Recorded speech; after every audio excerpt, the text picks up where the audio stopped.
کچھ دیر گزر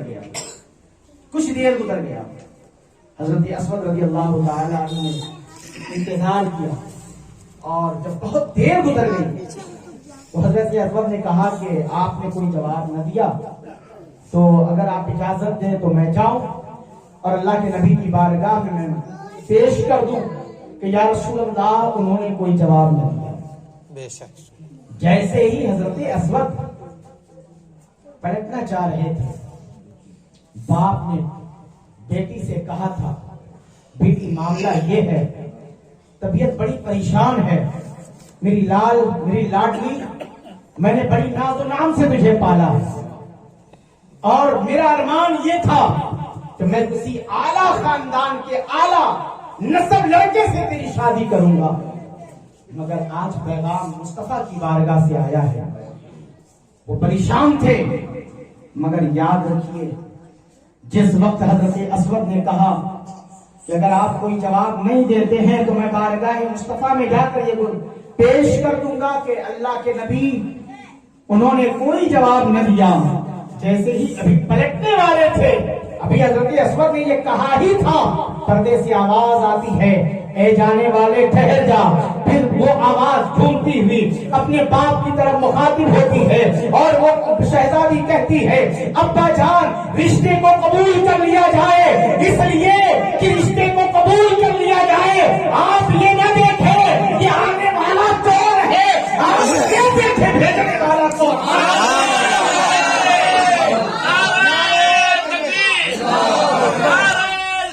یا رسول اللہ،